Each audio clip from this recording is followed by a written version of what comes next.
Voilà, nous sommes mardi 12 novembre. Mesdames et messieurs, bonsoir et bienvenue dans cette édition.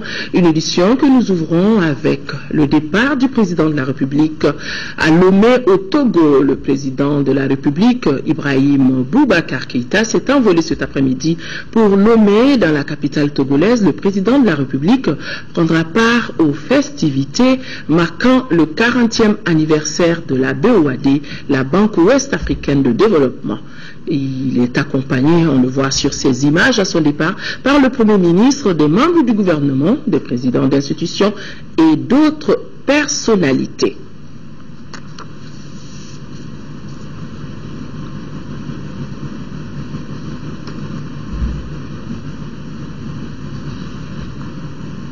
Voilà. Le président Ibrahim Boubacar Keïta cet après-midi à l'aéroport de Bamako-Sénou à son départ pour Lomé où la BOAD célébrera à partir de demain le 40e anniversaire de sa création. Le président Ibrahim Boubacar Keïta sera à côté d'autres chefs d'État de l'UEMOA. Ici à Bamako, les journées minières et pétrolières 2013, le top départ a été donné ce matin au Centre international de conférence de Bamako. Mines et développement communautaire, c'est le thème choisi pour cette 5e édition. Durant 3 jours, les acteurs des domaines miniers et pétroliers sont appelés à échanger sur les stratégies de développement du secteur des mines et de pétrole aussi au bénéfice des communautés. Le Premier ministre Oumar Tatamli a ouvert la cérémonie en présence de notre reporter Adama Koudjo. Faire du secteur minier un véritable outil de développement socio-économique, c'est l'ambition des organisateurs de cette 5e édition des journées minières et pétrolières qui a pour thème mines et développement communautaire. Au-delà des concertations avec les populations en préalable à l'implantation des chantiers dans leur zone, c'est une véritable politique de développement communautaire articulée autour de la responsabilité sociale des entreprises qu'il faudra concevoir pour que l'exploitation minière se traduise en meilleure qualité de vie pour la population et qu'elle développe des activités économiques viables en liaison avec l'activité minière ou avec son soutien. C'est aussi le développement des infrastructures et des services sociaux de base de qualité qui devra être réalisé grâce à la mine pour que les générations futures soient équipées en connaissances, en savoir, en savoir-faire, afin de trouver leur place dans un univers de compétition. Pour que le secteur soit profitable aux populations et à l'État, les plus hautes autorités du pays prônent une diversification des produits miniers.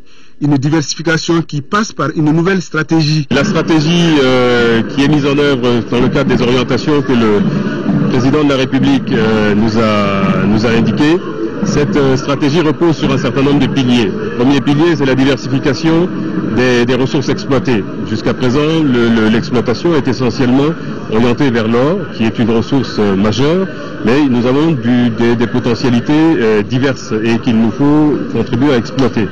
Il y a le fer, il y a le manganèse, il y a les phosphates, il y a le marbre. Nous avons ces ressources variées, il nous faut les mobiliser, les faire connaître et les exploiter. Qu'on n'exploite pas un produit brut, mais que nous captions de la valeur ajoutée dans le cadre de cette filière de manière plus importante. Parfois même les produits alimentaires qui sont consommés sur les sites miniers, ces produits alimentaires sont importés.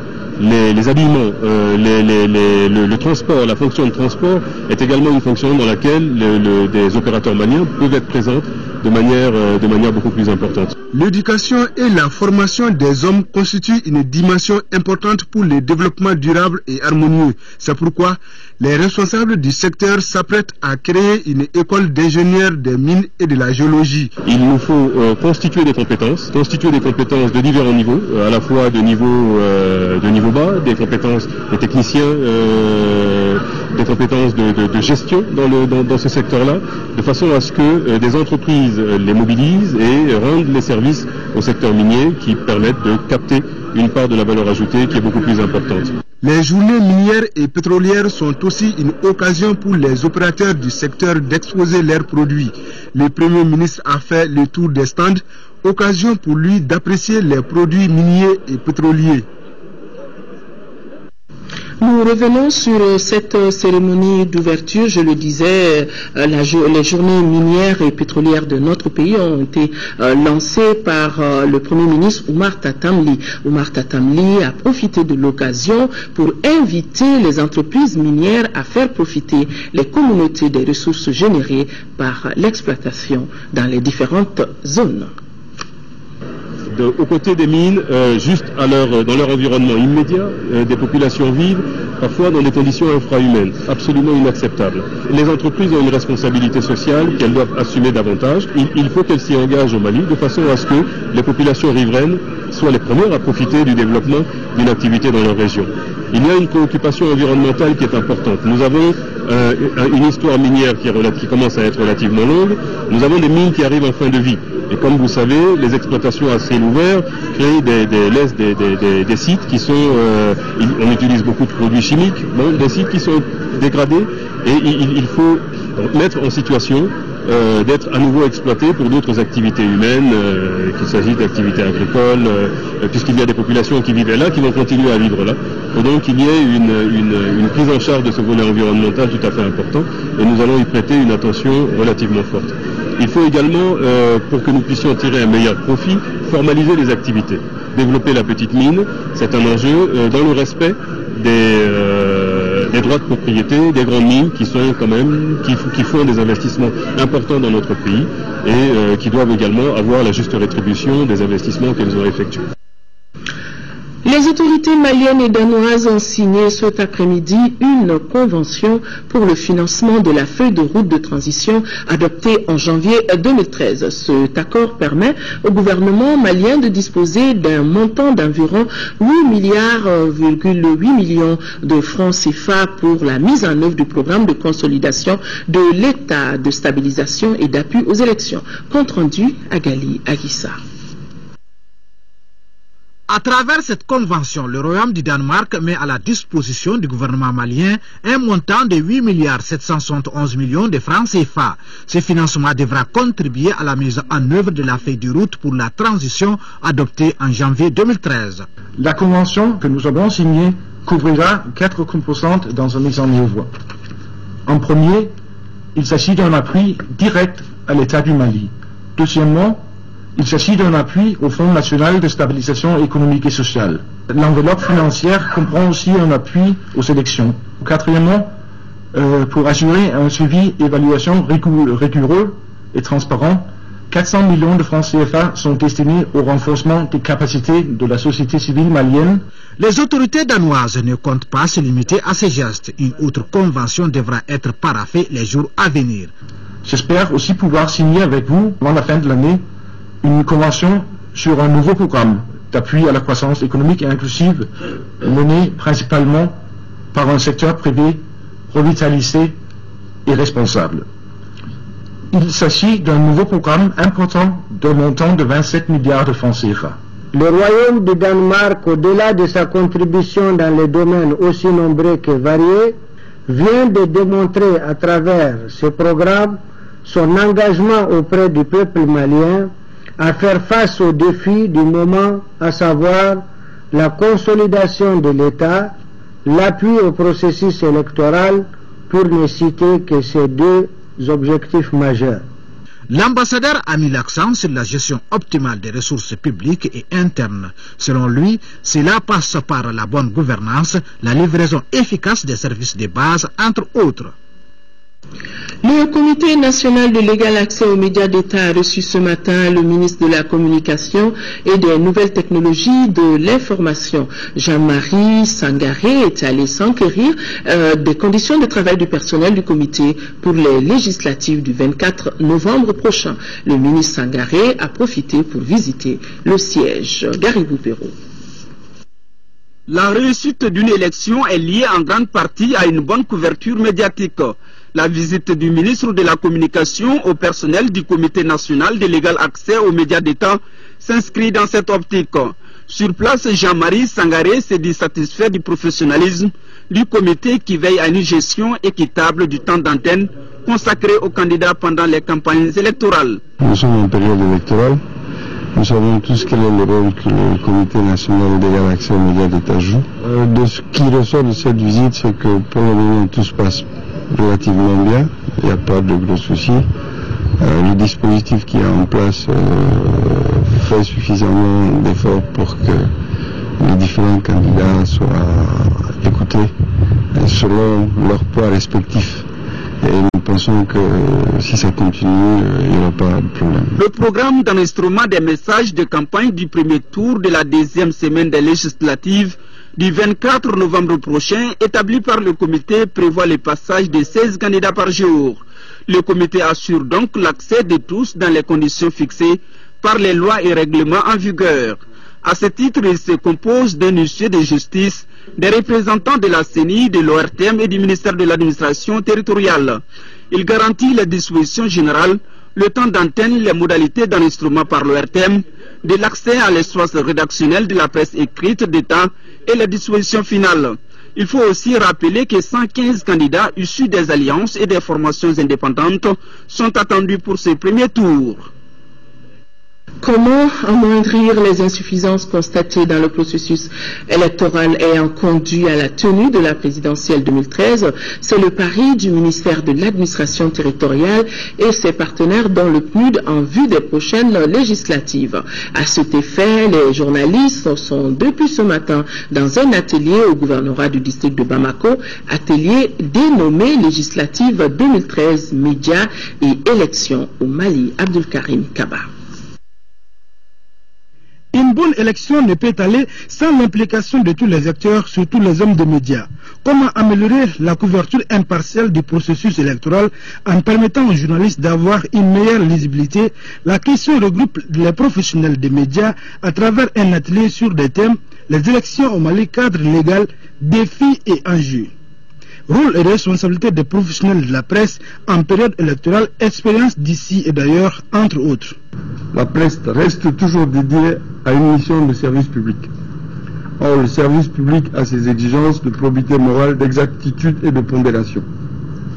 Si l'on s'en tient aux nombreux hommages post-électoraux à l'égard de la presse, on ne peut être qu'admiratif du comportement des hommes de médias. Les médias devraient être la voix des électeurs. Les critères du métier comme l'exactitude, l'objectivité, la neutralité et la responsabilité doivent être respectés par tous. Cet atelier de renforcement des capacités des hommes des médias vient à point nommé, dira le directeur pays du PNUD au Mali. L'organisation de cet atelier est essentielle pour une couverture responsable et équilibrée des prochaines échéances électorales. Le présent atelier répond aux actions d'accompagnement des médias inscrites dans le document du projet élection signé entre les autorités nationales et le programme des Nations Unies pour le développement PNUD. La liberté d'expression, la liberté de l'information sont à la fois essentielles dans la construction des sociétés démocratiques. Elle devrait outiller les participants pour la gestion de la période électorale. Législative du 24 novembre prochain, le réseau ONG d'appui au processus électoral au Mali et ses partenaires mettent les bouchées doubles pour réussir justement ces législatives. C'est ainsi qu'il vient de procéder au lancement de l'Observatoire national et formation pour les élections. Reportage Al-Jumatina. La réussite des élections législatives du 24 novembre passe par une synergie d'action et une mobilisation de tous. Voilà à quoi se livre le réseau ONG d'appui au processus électoral au Mali, APEM, qui vient de lancer son programme d'observation nationale. Avec une belle expérience réussie lors de l'élection présidentielle des 28 juillet et 11 août 2013, nous pouvons, sans fausse modestie, affirmer que la société civile malienne dispose d'une expertise avérée pour assurer avec rigueur et professionnalisme l'observation électorale à travers la téléphonie mobile par les observatrices et les observateurs ainsi que les superviseurs nationaux du réseau APEM. Tout comme la présidentielle, le réseau APEM et ses partenaires décident d'accompagner les législatives. Le réseau APEM envisage de mobiliser près de 3000 observateurs cette fois-ci. L'observation citoyenne que le réseau APEM va conduire est une composante essentielle, je dirais même nécessaire, du processus électoral. Les États-Unis sont fiers, à travers l'USAID, d'offrir leur soutien. La contribution globale du gouvernement américain à ces activités s'élève à plus de 9 850 000 $, soit environ 4 925 millions de francs CFA. Lors de la présidentielle, le réseau APEM a couvert tout le territoire national, ce qui a contribué énormément à la réussite de ces scrutins, d'où la satisfaction des acteurs. La CENI, Commission électorale nationale indépendante, a accrédité 5 390 observateurs au premier tour, dont 3 953 nationaux et 1437 internationaux. Cette observation nationale et formation des observateurs nationaux initiée par le réseau APEM et ses partenaires s'étale sur 3 jours.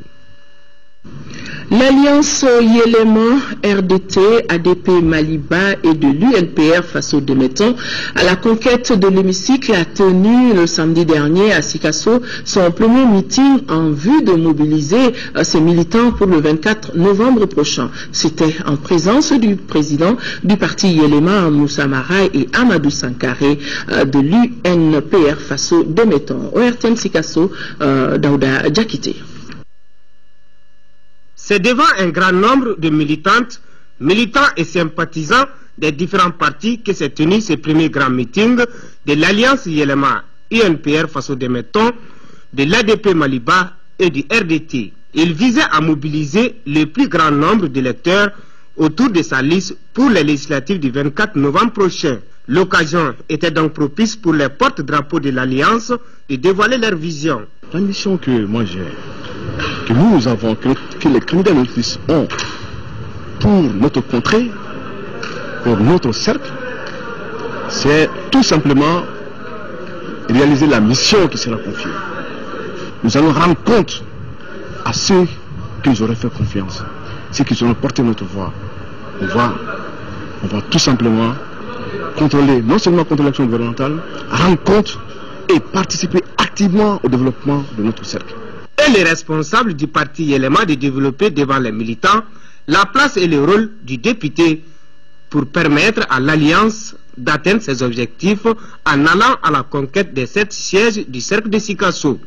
C'est un appel vibrant qu'on lance à la population du cercle de Sikasso, qui est le plus grand cercle du pays, pour voter pour la liste de l'Alliance Yéléma, RTD, UNPR et ADP Maliba.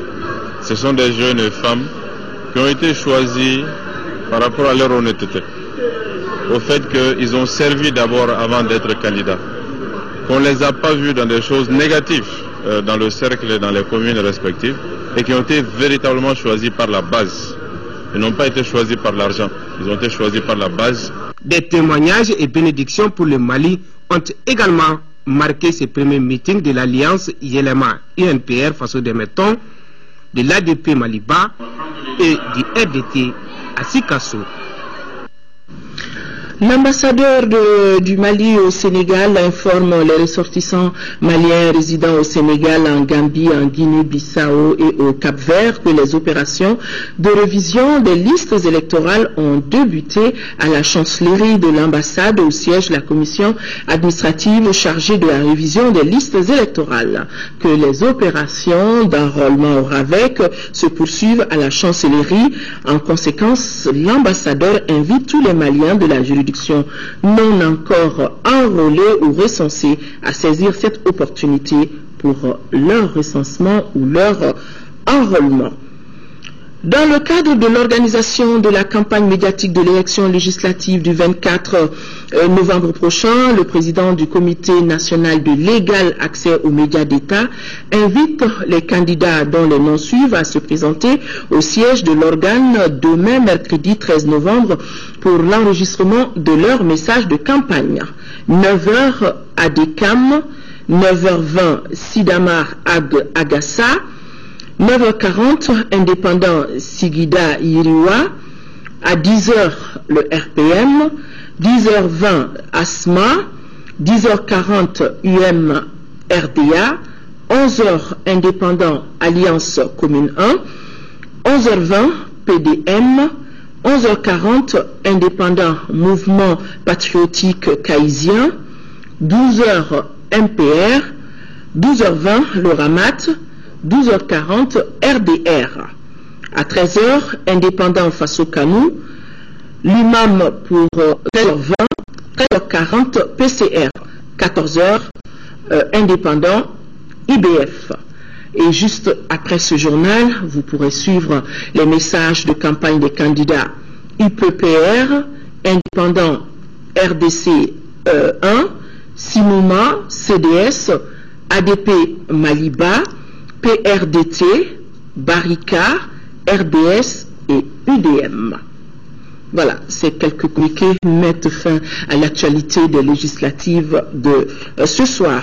Voilà que nos envoyés spéciaux à Lomé, Yaya Konaté et Alou Touré nous annoncent que le président de la République, Ibrahim Boubacar, est arrivé en fin d'après-midi à Lomé où il a été accueilli, on le voit, par le président Faure Essongzima et Nassimbe et son homologue du Niger, Mahamadou Issoufou. Après l'exécution des hymnes des deux pays, salutations des corps constitués, voilà. Le président de la République a eu droit à un bain de foule de la communauté malienne vivant au Togo. Rappelons que le président de la République, Ibrahim Boubacar Keïta, est à Lomé pour la célébration du 40e anniversaire de la Banque ouest-africaine de développement. Je rappelle, la BOAD est le bras financier de développement de l'Union économique monétaire ouest africaine. Et cette autre information, le ministre des Affaires étrangères et de la coopération internationale, Luc Bamako, ce mardi pour Rabat et Koweït City. À Rabat, le ministre Zebi Ould Sidi Mohamed prendra part à la deuxième conférence régionale sur la sécurité des frontières.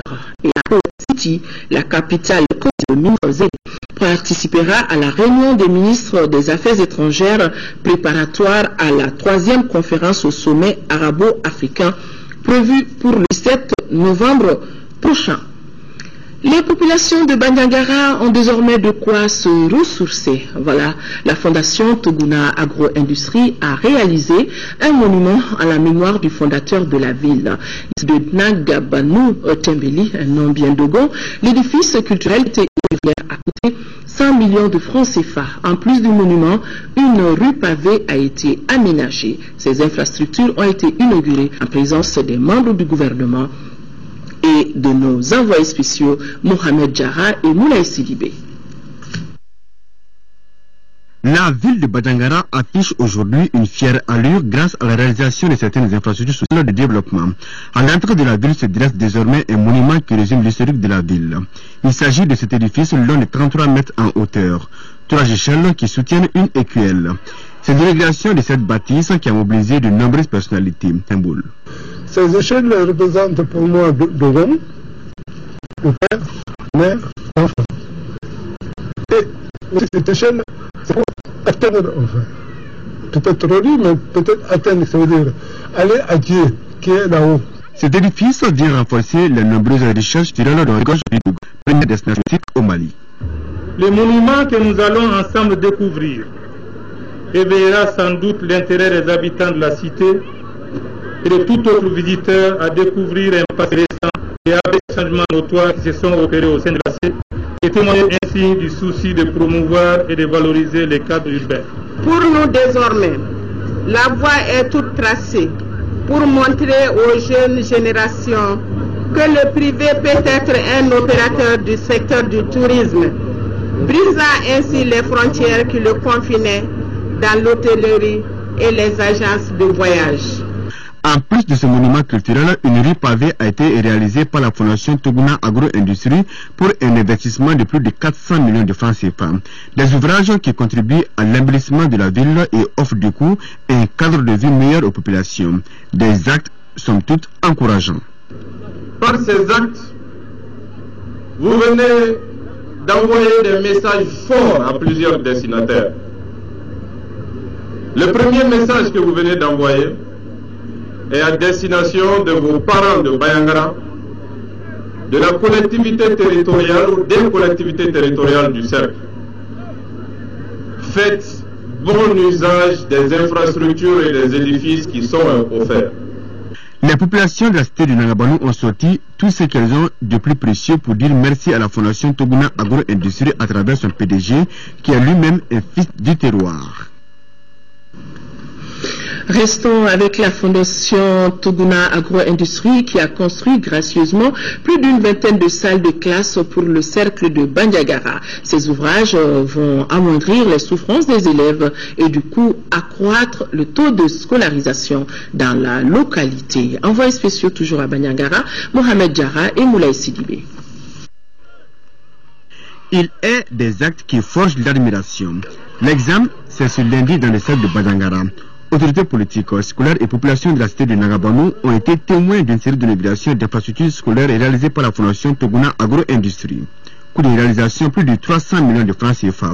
Des gestes qui ont tout leur sens selon les donateurs. Dans le souci de combattre l'analphabétisme par une grande et meilleure scolarisation de nos enfants, nous avons jugé utile d'apporter notre modeste contribution par la réalisation au lycée de Bandiagara 12 classes équipées de 2 salles informatiques dotées de 25 ordinateurs, de 6 salles à l'école de Sanga et de 3 classes dans 11 villages du cercle.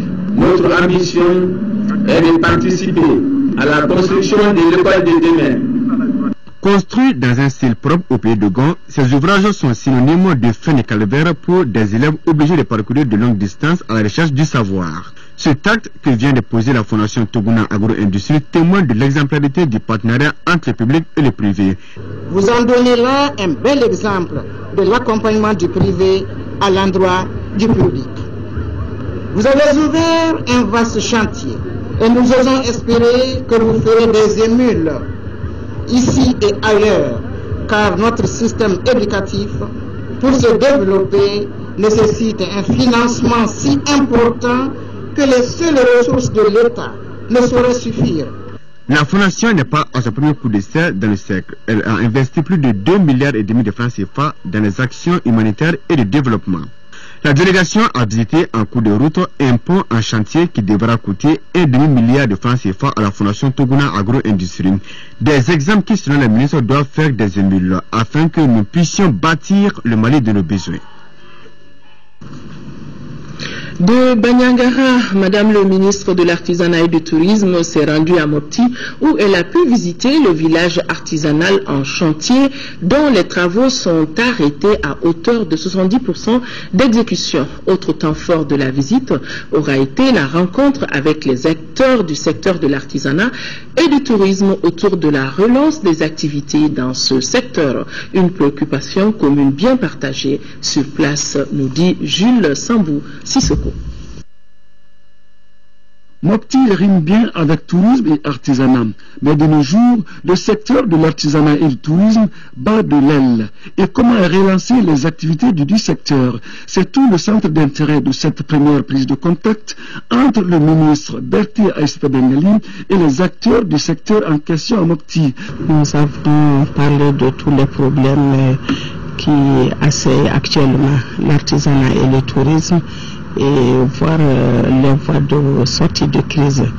Donc nous sommes en train de voir avec ces visites-là et éventuellement faire des plaidoyers au plus haut sommet pour que nous puissions sortir de cette zone rouge, pour que les touristes puissent venir. Les préoccupations et les doléances des acteurs mopticiens relatives à la formation et à l'appui financier des initiatives seront examinées avec diligence, a précisé le ministre, lequel s'engage à tout mettre en œuvre dans une synergie d'action pour que le secteur de l'artisanat et du tourisme retrouve toutes ses couleurs. Hier, nous avons parcouru la zone de Bandiagara, Kourou et puis vers Sanga.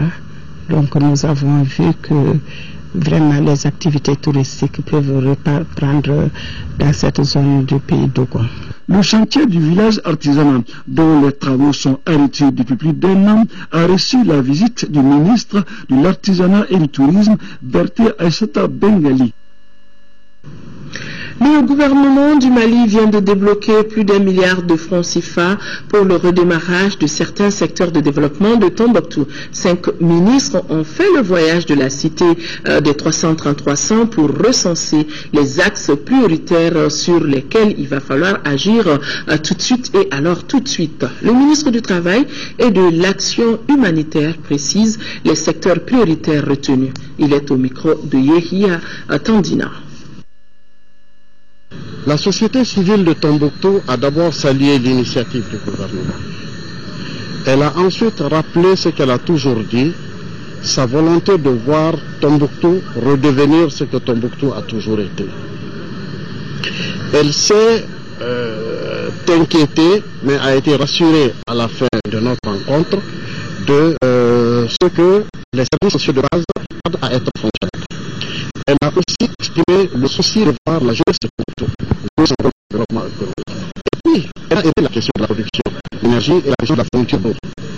L'annonce qui a été faite par le ministre de l'énergie a été une annonce qui a été accueillie par des formations, parce que, il faut le dire, très bientôt, à Tombouctou, la fourniture d'eau et d'électricité va être très fortement réduite. Nous avons une enveloppe d'à peu près 1,7 milliard pour dédier les actions ponctuelles immédiates. Le délai d'exécution de toutes les activités que nous allons mener est de 90 jours. 30 millions de pêche pour la campagne agricole de 2013-2014. Il vise également à améliorer les relations de partenariat entre le CID et les coopératives. J'ai apprécié beaucoup parce que c'est un espoir qui est aux populations aujourd'hui. Ils ont compris que le gouvernement, les bailleurs et même les élus, ils ont pensé à eux. Pour les autorités locales, le lancement de ce projet répond à deux préoccupations majeures: donner espoir aux paysans et renforcer les relations entre les trois communes. Et ça permet non seulement l'amélioration des conditions de vie des populations des différentes communes, ça permet le renforcement effectivement des liens de coopération entre les différentes communes qui partagent la gestion. L'ONG nationale, Association malienne pour les activités environnementales et le développement, est chargée d'exécuter le projet sur le terrain. L'agence de la BDM de la Banque de développement du Mali monte ses activités. C'est au bout de 2 mois d'intenses travaux que tous les services ont été réhabilités. Tout est redevenu fonctionnel depuis ce matin, nous dit Drissa Kone depuis Gao. SA pour leur patience que le directeur de l'exploitation des agences de l'intérieur de la BDM de Gao a commencé son allocution. Nous sommes ici ce matin pour redémarrer nos activités dans la cité des Askia. Effectivement maintenant, à raison de l'immensité du travail de reconstruction. Considérée comme la banque mère, la reprise effective des acteurs économiques et d'autres clients dans la relance de l'économie de la région. Oui, retirer de l'argent, c'est vraiment le développement. Hein. Aujourd'hui, avec la masse des personnes qui viennent pour travailler et 1000 habitants, donc plus que jamais. Tous les services sont désormais disponibles, à savoir dépôt et retrait, Western Union et un guichet. La région, après les dures épreuves de l'occupation, a amorcé aujourd'hui son développement. Et ce développement, il a besoin d'accompagnement de financement bancaire. La BDM SA, qui a un capital de 10 milliards de francs CFA, est installée à Gao depuis 1962. Elle avait comme appellation la Banque populaire du Mali pour le développement, BPMD. Du 20 au 30 octobre dernier a eu lieu dans la région nord une opération de sécurisation de grande envergure appelée Opération Hydre, qui a regroupé les forces maliennes, françaises et celles de la MINUSMA. Après cette opération, les forces présentes à Gao ont remis samedi dernier des vivres à l'association des veuves de guerre et celle des femmes victimes de l'occupation. Daouda Sidiki Diarra, Moussa Balo.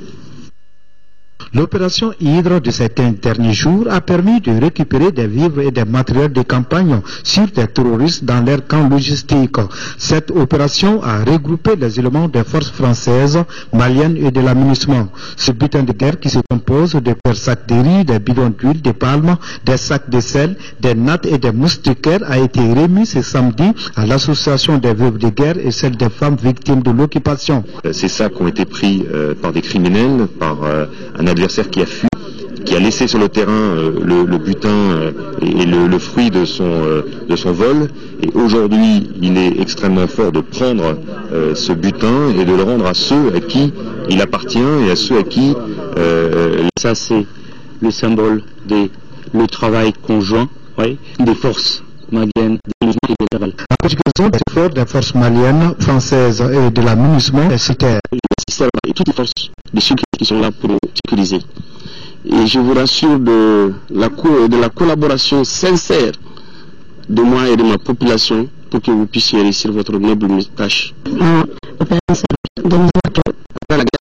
La force servale a pensé au développement. Il y avait quelques mois, c'était des actions dans le domaine de l'eau. Et un moment, c'était dans le domaine de la santé. Aujourd'hui, c'est des actions humanitaires. On se souviendra longtemps que pendant l'occupation, des vivres destinés aux populations ont toujours été détournés par les djihadistes à des fins personnelles. Les coordinations régionales d'Afrique de l'Ouest et du Centre ont désormais assuré la coordination des réseaux de santé animale. Les spécialistes de la science sont en contact depuis ce matin pour élaborer les mécanismes institutionnels de mise en œuvre de ces compétences contendues dans faire l'état des lieux des réseaux de santé animale en Afrique subsaharienne, présenter le panel sur la vision et le rôle des réseaux de santé animale dans les politiques communautaires et les plans pluriannuels ainsi que les mécanismes de financement sont entre autres tâches à assigner à cette réunion régionale de Bamako. L'OIE qui a signé avec la CEDEAO un accord de coopération continuera à apporter son soutien au CRSA. Intervenant un an après la rencontre de Dakar en 2012, la réunion de Bamako est une étape importante dans l'exploration des mécanismes durablement opérationnels.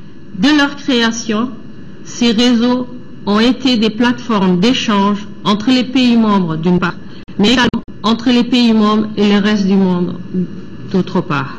Pour les autorités maliennes, la rencontre de Bamako qui regroupe les experts venus du Cameroun, du Gabon, du Nigeria, du Tchad et du Sénégal arrive à point nommé. La rencontre que nous réunissons ici ce matin intervient dans un contexte marqué par la recrudescence des maladies animales au niveau régional avec des impacts sur la sécurité alimentaire et les politiques de lutte contre la pauvreté et à l'échelle mondiale avec l'exacerbation des crises sanitaires. La FAO réaffirme son appui technique et financier aux réseaux régionaux de santé animale en Afrique de l'Ouest et du Centre. La section UMTM Transrail a organisé cet après-midi un meeting d'information, une rencontre d'information à l'intention de ses militants à son siège ici à Bamako. Le secrétaire général a tenu à faire certaines précisions sur la situation actuelle du syndicat des travailleurs. Selon le secrétaire général, la société se porte bien. Il a également expliqué les raisons de la rupture de dialogue qui existe entre le syndicat et le département en charge des transports. Désormais, les travailleurs de la société Transrail sont regroupés au sein d'un même syndicat qui n'est autre que la section unique UNTM Transrail. L'information a été donnée par le secrétaire général de la section au cours d'une assemblée générale. L'objet de la rencontre, c'est d'abord de remercier et féliciter tous les cheminots pour avoir l'esprit de se regrouper autour d'un seul organisme. Nous sommes prêts à se battre pour pérenniser les emplois dans le cadre de la décentralisation. Au moins, nous traversons 12 communes. Donc nous devons être pris en charge par l'État même. Le secrétaire général a invité les travailleurs de la société au travail et à prendre toutes les responsabilités. Le dialogue social, quand ça ne marche pas, ça veut dire que tout est arrêté. Il faut obligatoirement le dialogue social entre tous les adhérents au moins à une société. Le secrétaire général a souligné qu'à la date d'aujourd'hui, la société Transrail est parvenue à régulariser les salaires des travailleurs et les prestations de l'INPS. C'était un compte-rendu signé de Moussa Fane. L'école fondamentale de Nioro 3 porte désormais le nom de l'école fondamentale Baba Traoré. La cérémonie de baptême a été suivie par notre reporter, notre correspondant Moussa Diakité. Il s'agissait au cours de cette cérémonie certes modeste mais pleine de sens de récompenser les mérites et les bienfaits de l'homme et de montrer à la jeune génération les vertus du travail bien fait. Cette cérémonie que nous réunissons aujourd'hui constitue pour l'homme sa famille, ses proches et amis, le gouvernement de plus de 37 ans de loyaux services puisse ce baptême constituer une dynamique, un réconfort pour tous. Abdoulaye Dibaba Traoré, aujourd'hui à la retraite, a loyalement servi pendant 37 ans l'école malienne comme enseignant, directeur d'école et conseiller pédagogique avec ardeur au travail, ponctualité, assiduité et surtout une volonté de bien former et modeler l'homme de demain. Cette cérémonie de baptême de l'école de numéro 3 en son nom constitue pour sa famille, ses proches, et tous ses élèves de l'honneur et de la reconnaissance des autorités locales à l'endroit d'un fils du terroir. Dans le registre que je viens de remplir tout de suite, j'ai dit qu'on peut qualifier l'homme de galérien du travail.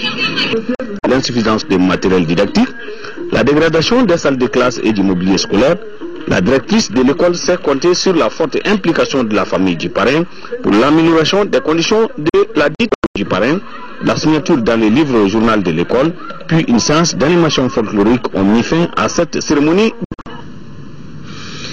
Les éléments du 10e arrondissement, le premier arrondissement de Ségou, viennent de mettre hors d'état de nuire 3 bandits de grand chemin. Ils sont accusés de vol de bijoux précieux et de véhicules.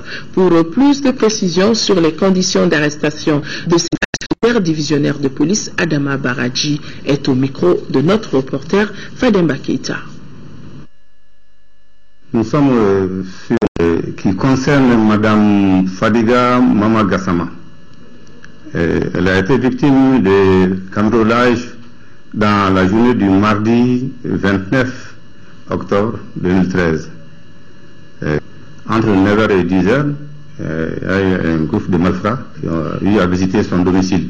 Ils ont fouillé de fond en comble toutes les pièces. Au cours de leur visite, c'est quand même des bijoux en métal jaune et en métal blanc également.